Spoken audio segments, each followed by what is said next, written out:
న్యూస్9 TV నేను మీ Satya. Today speed news. Hamas కు భారీ ఎదురుదెబ్బ తగిలింది.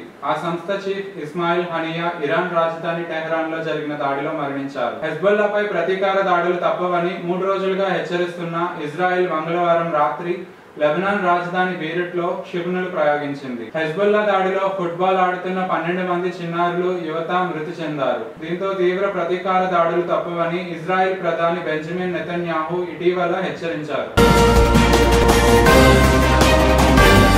అధ్యక్షుల ఎన్నికల బరిలో ప్రత్యర్థి కమలా హారిస్ తో చర్చిస్తానో లేనో చెప్పలేనని రిపబ్లిక్ పార్టీ అభ్యర్థి అమెరికా మాజీ అధ్యక్షుడు డొనాల్డ్ ట్రంప్ ఒక వార్తా ఛానల్ కు ఇచ్చిన ఇంటర్వ్యూలో పేర్కొన్నారు. భారత్ లో న్యాయవాద విద్య అభ్యసించిన మాథ్యూ మోగన్ రాజ్మోహన్ చెల్లం బ్రిటన్ కోర్టులో ప్రాక్టీస్ చేయకుండా ఆయన నమోదును కొట్టివేశారు. ప్రముఖ మెసేజింగ్ యాప్ టెలిగ్రామ్ వ్యవస్థాపకుడు సీఈఓ పావెల్ దురోవ్ సంచలన ప్రకటన చేశారు. ప్రపంచవ్యాప్తంగా 12 దేశాల్లోని 100 మందికి పైగా పిల్లలకు బయోలాజికల్ గా తానే తండ్రి అని వెల్లడించారు. ఈ మేరకు తన టెలిగ్రామ్ ఛానల్లో తాజాగా సుదీర్ఘ పోస్ట్ చేశారు. బ్యాంకు ఖాతాల్లో నెలవారీ సగటు బ్యాలెన్స్ చూపని వినియోగదారుల నుంచి ప్రభుత్వ రంగ బ్యాంకులు వేల కోట్లలో జరిమానాలు వసూలు చేయడంపై కాంగ్రెస్ అగ్రనేత లోక్సభ విపక్ష నేత రాహుల్ గాంధీ తీవ్రంగా మండిపడ్డారు. ప్రకృతి ప్రకోపానికి గురైన వైనాడ్ జిల్లాలోని వర్షబాధిత గ్రామాల ప్రజలు ఆర్తనాదాలు కన్నీళ్లు తెప్పిస్తున్నాయి. తమ వారి కోసం వారు పడే ఆరాటం ప్రతి ఒక్కరిని కదిలిస్తోంది. మంగళవారం తెల్లవారుజామున అక్కడ కొండ చర్యలు విరిగిపడి బురద దాటికి 10ల సంఖ్యలో ప్రజలు శిథిలాల్లో చిక్కుకుపోయారు. కేరళలోని వైనాడ్ లో కొండ చర్యలు విరిగిపడిన ఘటనలో మృతుల సంఖ్య అంతకంతకు పెరుగుతోంది. ఇప్పటి వరకు 150 మంది చనిపోయినట్లు కేరళ వైద్యారోగ్య శాఖ బుధవారం ఉదయం తెలిపింది. మరో 91 మంది గల్లంతైనట్లు అధికారులు వెల్లడించారు. ఈ ప్రమాదంలో గాయపడిన సుమారు 191 మంది ఆసుపత్రుల్లో చికిత్స పొందుతున్నారు. కేంద్ర ప్రభుత్వం జూలై నెల నుంచి అమలు చేస్తానన్న కొత్త నేర చట్టాలను సమీక్షించాలని భారత ఎడిటర్స్ గిల్డ్ డిమాండ్ చేసింది. ఈ చట్టాలను జర్నలిస్టులకు వ్యతిరేకంగా ఉపయోగించే అవకాశం ఉందని ఆందోళన వ్యక్తం చేసింది.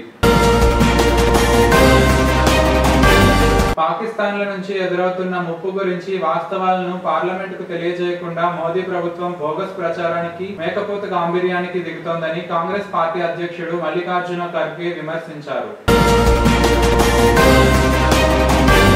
ఇచ్చిన మాట ప్రకారం 2 లక్షల వరకు రుణమాఫీ చేసేందుకు ఏకకాలంలో 31,000 కోట్లు కేటాయించి దేశ చరిత్రలోనే కొత్త రికార్డు సృష్టించిందని సీఎం రేవంత్ రెడ్డి అన్నారు. గ్రామాల్లో వచ్చే నెల 5 నుంచి 13 వరకు స్వచ్ఛదనం పచ్చదనం పేరుతో పారిశుద్ధ్యం అభివృద్ధి కార్యక్రమాలు చేపడతామని మంత్రి సీతక్క మంగళవారం శాసనసభలో ప్రకటించారు. ప్రభుత్వ ప్రైవేటు భాగస్వామ్యంలో హైదరాబాద్ కేంద్రంగా యువ భారత నైపుణ్య విశ్వవిద్యాలయం ఏర్పాటు కానుంది. ఈ బిల్లుని రాష్ట్ర ఐటీ పరిశ్రమల శాఖ మంత్రి డి శ్రీధర్ బాబు మంగళవారం శాసనసభలో ప్రవేశపెట్టారు. తమ డిమాండ్ల సాధనకు ఆశా కార్యకర్తలు మంగళవారం కదం తొక్కారు. రాష్ట్రంలోని వివిధ జిల్లాల నుంచి వేలాదిగా తరలివచ్చి హైదరాబాద్ కోటి డిఎంహెచ్ఎస్ క్యాంపస్ ఆవరణలోని రాష్ట్ర వైద్య కుటుంబ సంక్షేమ శాఖ కమిషనర్ కార్యాలయం ముట్టడి ఉద్రిక్తంగా మారింది. ఇంజనీరింగ్ కౌన్సిలింగ్ ద్వారా బీటెక్ సీట్లు పొందిన విద్యార్థులు చివరి విడత కౌన్సిలింగ్ పూర్తయిన తర్వాత స్వయంగా ఆయా కళాశాలలో రిపోర్ట్ చేయాలని విద్యాశాఖ సూచించింది. ఇంతకు ముందు ప్రకటించినట్లుగా 2వ విడత సీట్ల కేటాయింపు తర్వాత రిపోర్ట్ చేయవద్దని ఏపీ సెట్ ప్రవేశాల కమిటీ కన్వీనర్ శ్రీ దేవసేన తెలిపారు. సుప్రసిద్ధ వేములవాడ రాజేశ్వరి దేవి అమ్మవారికి అగ్గిపెట్టిలో ఇమిడే చీరను బహుకరించారు. సిరిసిల్లకు చెందిన చేనేత కార్మికుడు నల్లా విజయ్ కుమార్ దీంతో పాటు రాజేశ్వర స్వామికి అగ్గిపెట్టిలో ఇమిడే సాలువాను సమర్పించారు. రాజధాని అమరావతి అభివృద్ధిని పరుగులు పెట్టించేందుకు వేగంగా అడుగులు వేస్తున్న రాష్ట్ర ప్రభుత్వం అమరావతి ఇన్నర్ రింగ్ రోడ్డు ప్రతిపాదనను పరిశీలిస్తోంది.